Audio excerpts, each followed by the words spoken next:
Bueno, buenas tardes a todos y a todas. Bueno, buenas tardes para mí. En este momento, cuando lo vean ustedes, será el momento que lo estén viendo.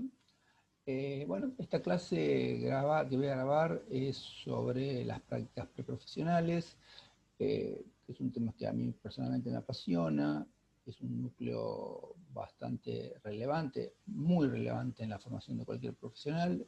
Ese espacio de ir a los ámbitos reales de donde se desarrolla un hacer profesional y sumarle a ese ir algún tipo de dispositivo formativo.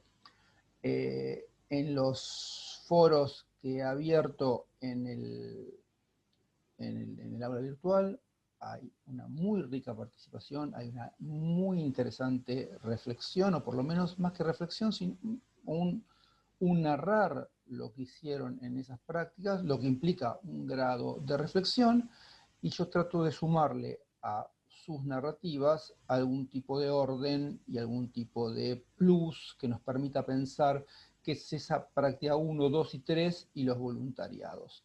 Si los leen, si leen con atención todos los foros, o por lo menos una mirada cruzada más allá de la propia participación y mi devolución, sino que miran un poco las devoluciones que fui haciendo a cada uno de los compañeros, creo que se van a poder llevar una reflexión bastante interesante de esta unidad. Y si leen el texto de Massa y el texto de Mastache, creo que podemos hacer un buen recorrido sobre ese tema particular de la formación profesional, en este caso la formación kinésica. Voy a compartir un PPT del texto de Massa, que es uno de los dos textos que están en esta unidad, y voy a explicarles brevemente, porque si no sé que después no los miran, voy a tratar de ser lo más breve posible en esto de explicar y grabar una clase por internet. Bueno, ¿qué nos plantea Diana Massa en su texto Prácticas preprofesionales y práctica laboral, una relación de sentido? Diana Massa es una pedagoga de la Universidad de Buenos Aires, que es, entre sus múltiples trabajos tiene este de investigar un poco las prácticas preprofesionales, y el texto es un texto corto, es una ponencia, si ustedes la leen con atención verán que es la desgrabación cuidada de una ponencia, y me parece que si por más eh, citas y cierta jerga pedagógica, creo que si lo leen con atención van a poder ver y entender algunos problemas no se preocupen si no entienden todo, pero sí vean cuáles son los aspectos que Massa trabaja. Y calculo que con esta explicación espero que puedan meterse en esos textos, que es un texto bastante pedagógico en sí mismo, desde sus saberes y de la problematización que estamos haciendo en los foros. ¿Qué nos plantea Massa? Vamos a... ¿Qué son las prácticas preprofesionales? Massa nos dice que es el proceso por el cual un sujeto en el nivel de grado adquiere un conjunto de saberes y desarrolla capacidades posibles de ser transferidas a un espacio de desempeño laboral futuro. Es decir, que en estas tres prácticas ustedes se insertan en ámbitos profesionales que ustedes se van a poder insertar cuando tengan la titulación, y sería deseable que en ellos aprendan ciertas capacidades, habilidades y disposiciones para cuando tengan que actuar con plena responsabilidad sobre sus actos profesionales, tengan desarrolladas a nivel novato, porque van a ser novatos cuando salgan de la titulación, cuando obtengan la titulación, van a ser novatos en esto de sus desarrollos profesionales en esas primeras prácticas. ¿Qué formas adquieren? Relata o narra Massa, y nos dice que los formatos son diversos, pero son pasantías, prácticas supervisadas, es decir, en algunos espacios docentes o en algunos lugares de otras profesiones donde van y en enfermería, por ejemplo, o prácticas hospitalarias, ya acá sí tenemos, en salud tenemos prácticas diversas en hospitales o diversos centros de salud, proyectos o trabajos finales que tienen algún tipo de inserción profesional entre mediana y larga, y sobre eso implica un trabajo final donde analizan ese trabajo. Por ejemplo, nuestras ingenierías tienen las prácticas supervisadas, que son finales, donde el estudiante de ingeniería va, se inserta en un espacio profesional, está un tiempo y hace un trabajo y presenta una reflexión. Eso sería la práctica supervisada de ingeniería. El objetivo es poner en contacto de forma más o menos controlada con el tipo de realidad propia de desempeño profesional específico. Es decir, que el profesional en formación se inserta, lo repito, en los ámbitos en los que a futuro, de luego titulados, se va a insertar y visualiza cuando observa o mete mano, como decimos nosotros o como dicen ustedes, mete mano de manera protegida, controlada, guiada, supervisada por un profesional experto y, bueno, y sería deseable por un profesional con cierta formación para enseñar en esos espacios. Esto lo aclaro porque si vienen leyendo los foros se darán cuenta cuál es mi posición, que ese profesional que está ahí, y Massa lo va a decir también, debería contar con cierta experiencia en formación, porque formar en el saber hacer profesional tiene sus bemoles, tiene su especificidad. Poder explicarle a un profesional en formación, a un kinesiólogo o kinesióloga en formación, por qué tal cosa se hace de tal manera, tiene una especificidad, es decir, que hay que poder explicar qué se hacer, tiene un saber teórico específico y un saber epistemológico que da cuenta de que ese saber hacer, ese hacer profesional, tiene una razón, y tiene una razón específica, porque ese hacer tiene ciertas, habilita ciertas, en este caso, transformaciones en el paciente. Bueno, y eso hay que explicarlo. No todo el mundo puede explicar por qué se hacen las cosas como se hacen. Bueno, a ver, ¿qué más nos dice Massa? Massa lo caracteriza como un dispositivo complejo, de las prácticas preprofesionales, de insertarse en ámbitos profesionales. Son espacios complejos para lo que los estudiantes experimenten transformaciones en su modo de pensar, ver y actuar de manera profesional, es decir, que los está transformando a ustedes, si bien es todo un trayecto formativo el que los transforma a ustedes en kinesiólogos, ahí adquieren de manera in situ, van concretizando y van viviendo ese hacer profesional de manera específica y cómo se hacen las organizaciones donde los kinesiólogos actúan.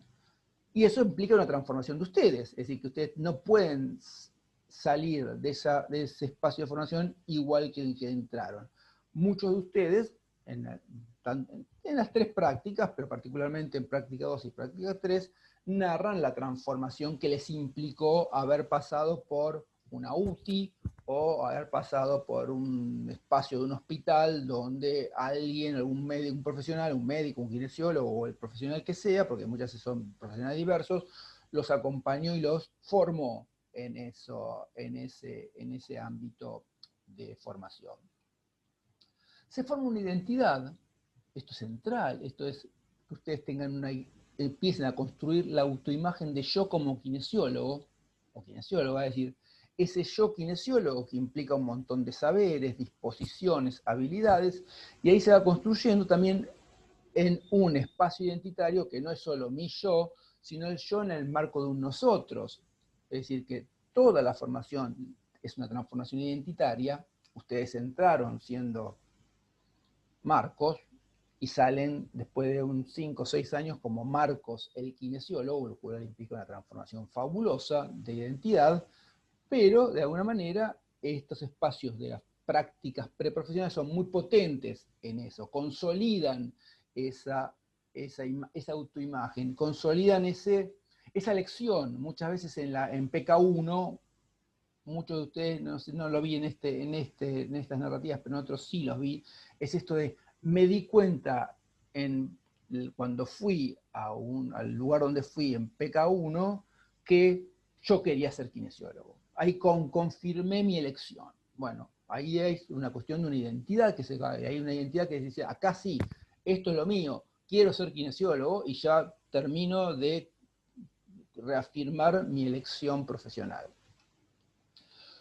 Los dispositivos suelen transmitir más que lo explícito, y a esto ya se lo señalé a varios, que por más que los dispositivos que ustedes narran, particularmente en PK1, pero no solamente en PK1, no tengan dispositivos pedagógicos complejos, es decir, ir, y uno dice, fui, observé como una planta, hay una imagen que me pareció muy graciosa, aunque vayan y estén como una planta viendo durante, no sé, 2, 3 meses, no sé cuánto tiempo van, pero durante un tiempo determinado van y se paran y toman nota, aunque no tomen nota, no hagan registros, ese mirar ya los va formando. Sabrán, ya se darán cuenta que no sé qué a mí me interesa, pero de alguna manera es formativo en sí mismo. Ustedes van a ver a profesionales en acción y los van a ver, y por más que no haya un plus ni nadie les diga nada sobre lo que están viendo, ustedes van a decir cosas sobre eso, van a decir, esto está bueno, esto está malo, esto me gusta, esto no me gusta, con los saberes que tienen. Por ejemplo, cuando están en prácticas 1, van, los ponen como una planta a observar, con una maceta, pero están aprendiendo. Por eso dicen, suelen transmitir más de lo explícito. Lo explícito en términos de un dispositivo de formación es de escasa complejidad. Una persona que va y mira, pero es formativo, ustedes están formándose ahí. ¿Son los que me interesan a mí? No, de ninguna manera me interesa esas formas ocultas de formación, pero son formativas. Es decir, esto se lo advertí a varios, que dicen, solamente fui, observé, no me dieron bola, no me prestaron atención, me dejaron en un rincón mirándolas cómo trabajaban. Ahí, ese grado cero es formativo en sí mismo. Ese grado cero de la práctica es formativo en sí mismo. Hay que ir por más.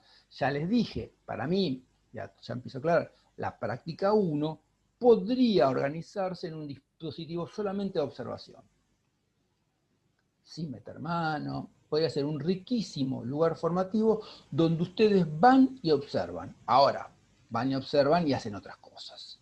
Pero esa PK1 podría ser muy rica solamente observando. Sigamos. Y últimas cosas del texto de Massa. ¿Qué hace falta para definir estos espacios? Massa no se anima, no quiere, no le da, no sé si no le da, no quiere, porque tampoco es una ponencia, dar un texto muy instrumental, decir, hay que hacer esto, pero plantea algunos problemas que son interesantes para pensar lo que debería tener una práctica. ¿Qué debería tener una práctica? Primero, un análisis pormenorizado de las tareas propias del campo profesional. Es decir, tiene que haber una definición de las tareas típicas de esa profesión, para que esas las puedan ver, para que las puedan trabajar. Por eso yo les demando a ustedes definir contenidos de PK1, porque es necesario que la asignatura los posicione en los problemas o prácticas típicas de la profesión. Segundo, es un dispositivo artificial.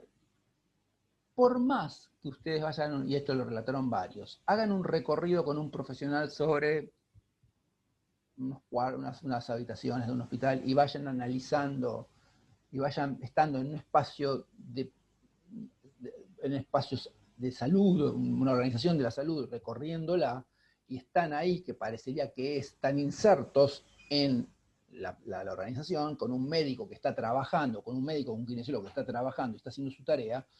Más allá de que está trabajando y está haciendo su tarea, el dispositivo formativo tiene cierto artificio. Si se paran en una habitación, están el kinesiólogo y un grupito de estudiantes, y le dicen, a ver, estudiantes, ¿qué harían ustedes con este paciente? Eso ya es artificioso. Se corre del lugar del profesional y asume otro lugar, que es un artificio formativo esa pregunta. ¿Qué harían ustedes con este paciente? Bueno, que sea artificioso no quiere decir que sea malo. Es bueno, tenemos que se darán cuenta por mis intervenciones que yo me interesa ese artificio y me interesa mejorar ese artificio para que sea lo más potente formativamente. Bueno, Siguiente, la importancia de la reflexión posterior al hacer. Y esto se darán cuenta, si me leyeron con atención, que es lo que les vengo disponiendo tanto particularmente en PK1 y en los voluntariados, que después de ir a la práctica, después de ir al espacio de la Organización de la Salud donde les toca estar, hay un espacio, yo les dije en la universidad particularmente, donde se sientan, digo se sientan porque es la forma más común de la práctica escolar universitaria, se sientan y piensan sobre lo que vieron, sobre lo que trabajaron, sobre los casos que abordaron, y colectivamente es una reflexión a posteriori del acto de participar en esa práctica. No es, si leen con atención a Diana Massa dice que no es lo más común estas reflexiones a posteriori, y sus relatos confirman esto que Diana Massa ve, no creo que haya estudiado las prácticas kinésicas de la UNAG, pero esto es una forma, es lo que a Diana Massa de haber relevado en muchísimas investigaciones que debe haber realizado sobre distintos ámbitos de práctica preprofesional. No hay dispositivos que incentiven la reflexión posterior al hecho o a la ida al campo. Otro, los espacios deben ser protectores, deben ser espacios donde ustedes se sientan verdaderamente confortables, porque lo que pasa ahí, las transformaciones que ustedes sufren son potentes, no son menores. Hay ansiedades, hay temores. Cuando los desafíen a meter mano, seguro que van a tener temores en el meter mano. Y esto tienen que procesarlo, tiene que haber gente que sepa cómo procesar y animarlos cuando tengan dubitaciones, que expresen temor, que no se animen a, no, esto no sé si lo voy, que se sientan protegidos por ese profesional que los va a proteger y les va a enseñar. Va a ser cuidado esa intervención formativa de un profesional que se está formando, pero además de ser protegida, va a ser cuidada. Y ese profesional que los forma está y sabe de sus temores, sabe de sus ansiedades, sabe de las dificultades que afronta un profesional en formación ante los desafíos que le impone ese espacio de formación práctica. Bueno, y por último, para ir ya terminando esta clase, los espacios de práctica se caracterizan por esa incertidumbre.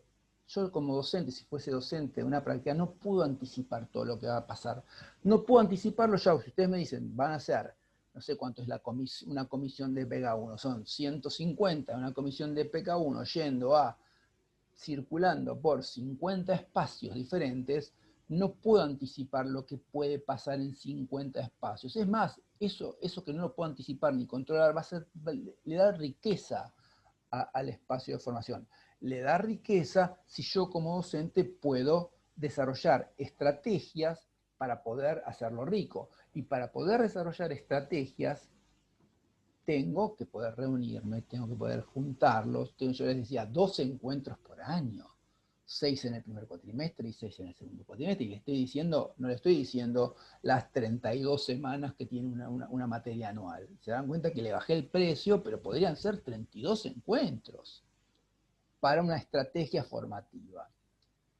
Lo otro sería un programa mucho más, también puede ser un programa mucho más estipulado con qué se va a hacer, pero va a haber, no puede no haber un espacio de la incertidumbre, en tanto las prácticas preprofesionales son masivas, los espacios son bien diferentes entre sí, particularmente en PK1 y en PK2 siguen siendo bastante diferentes, a pesar de que ya van a hospitales, y en ese sentido, habrá que ver esa tensión programa o estrategia. Yo me inclino más por una estrategia, pero con una definición de... Por eso les invité a desarrollar contenidos, porque me interesa alguna estrategia y algún tipo de programación. Y vuelvo al punto 1. A partir de las tareas típicas que ustedes van a desarrollar cuando sean profesionales, yo desarrollo unos contenidos a trabajar en esos encuentros que se desarrollarán a posteriori del hacer. Bueno, gente, espero haberse explicado un poco algunas cuestiones del texto de Diana Massa. Espero que les sirva. Y bueno, nos encontraremos en... A ver, voy a dejar de compartir. Voy a volver hacia el modo total. Y bueno, después me quedaría el texto de Mastache. Si tengo tiempo voy a preparar una clase. Si no, sépanme disculpar, usaré alguna clase que han hecho los compañeros del cuatrimestre pasado que se ofrecieron más de voluntariamente que ustedes, aunque sé que tienen muchas cosas para hacer y los disculpo si no hubo voluntarios para presentar estos textos. Bueno, nos seguimos leyendo y un gusto leerlos en los foros. Hasta luego.